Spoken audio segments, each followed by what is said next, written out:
আগের বছরের তুলনায় আক্রান্তের সংখ্যা কম হলেও ডেঙ্গুর চোখ রাঙানি ক্রমেই বাড়ছে। চলতি মাসের 10 দিনেই প্রায় 4,000 মানুষ ডেঙ্গুতে আক্রান্ত হয়েছে। এরই মধ্যে মৃত্যু ছাড়িয়েছে 100 ঘর। সবচেয়ে বেশি ঝুঁকিতে ঢাকা দক্ষিণ সিটি এলাকায়। এখনই ব্যবস্থা না নিলে পরিস্থিতি গেল বছরের মতো ভয়াবহ হবে বলছেন বিশেষজ্ঞরা। আরও জানাচ্ছেন তাজনুর ইসলাম, ছবি তুলেছেন বিশ্বাস সরকার। আপনজনদের কাপড়ের যত্নে আমার ভরসা যুগ যুগ ধরে এক্সপার্ট ডিটারজেন্ট জেট। জগতের জটিলতা এখনও তার বোঝার কথা নয়, শুধু এটুকু বোঝে যে তার হাতে ব্যথা। গেল 3 দিন ধরে ছোট্ট মারিয়ামের হাতে স্যালাইন সঞ্চালনের ক্যানুলা। একই সময়ে ডেঙ্গু আক্রান্ত হয়ে হাসপাতালে শুয়ে তার মা সোনিয়া বেগম। আমারও হয়েছে, আমার বাচ্চারও হয়েছে, আবার এই 1 বছরের মাথায় আবার হইল। মানে এবারের অবস্থা খুবই খারাপ গেছে। প্রায় একই রকম গল্প এই মা ছেলেরও। ভয়াবহ জ্বর নিয়ে হাসপাতালে এসে পরীক্ষায় জানতে পারেন দুজনেরই ডেঙ্গু। জ্বরটা হচ্ছে এত খারাপ, প্রচণ্ড শরীর ব্যথা করে, সহ্য করার বাইরে। ডেঙ্গু আক্রান্ত হয়ে এই বছর এখন পর্যন্ত মারা গেছেন 102 জন।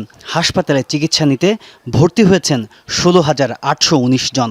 আগের বছরের একই সময়ের তুলনায় রোগী কম হলেও পরিস্থিতি যাচ্ছে ভয়াবহতার দিকে। গত মাসে 6,500 রোগী শনাক্ত হলেও চলতি মাসের 10 দিনেই রোগী পৌঁছেছে 4,000-এর ঘরে। রক্তের পয়েন্ট দেখে ডাক্তার বলছে ইমার্জেন্সি ওনাকে রক্ত দেওয়া লাগবে, না তো বাঁচানো যাবে না। মাথা ঘোরায়, তারপর বমি আসে, তারপর হচ্ছে খেতে পারি না কিছু।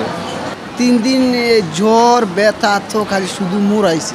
ডেঙ্গুর যে মুভমেন্ট, এতে বলা চলে যে আপনার এটা আমাদেরকে কোনো অংশে ছাড় দিবে, এইটা আমরা আশাবাদ ব্যক্ত করার কোনো সুযোগ নাই। এমন কিছু আমরা গ্রহণ করি না যেটাতে আমরা বলতে পারবো যে মানে ডেঙ্গুর এই 2 যুগের পরিক্রমায় 2023 সালে যেরকম হয়েছে 2024 সালে এটা হবে না, এটা বলা খুব কঠিন।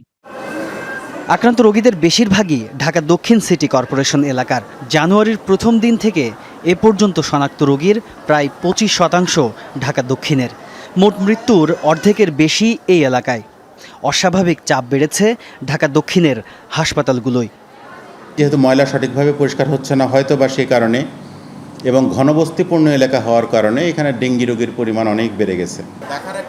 মুগদা হাসপাতালের পরিচালক বলছেন, ডেঙ্গু রোগীর চাপ সামলাতে বাড়ানো হয়েছে শয্যা সংখ্যা। ওষুধ স্যালাইনের অভাব না হলেও সংকট রয়েছে চিকিৎসকের। আমাদের হাসপাতালে এক্সট্রা কোনো ডাক্তার আমরা পোস্টিং পাইনি। গত বছর ছিল 40 জন শুধু ডেঙ্গির জন্য, এখন সেখানে আছে মাত্র 2 জন। সমপরিমাণে আমাদের নার্সও লাগে, MLSS লাগে, আমাদের কিন্তু এক্সট্রা কোনো জনবলের আলাদা করে নিয়োগ দেওয়া হয়নি। বাড়তি রোগীর চাপ সামলাতে হিমশিম অবস্থা হাসপাতালগুলোর। চিকিৎসকদের মত, ডেঙ্গু কমাতে তৎপরতা বাড়াতে হবে পরিচ্ছন্নতা কার্যক্রমে। প্রত্যেক বছরই ডেঙ্গুর প্রকোপ যখন শুরু হয়, সবচেয়ে বেশি রোগী আসতে থাকে এই দক্ষিণ সিটি কর্পোরেশনের বিভিন্ন এলাকা থেকে। সমস্যা তো চিহ্নিত, তবে সমাধানে যে কাজগুলো করা দরকার সেগুলো সঠিকভাবে না করার ফলেই এই ডেঙ্গু আক্রান্তের সংখ্যা আর মৃত্যু কোনোভাবেই ঠেকানো যাচ্ছে না। তাজনুর ইসলাম, যমুনা নিউজ, ঢাকা।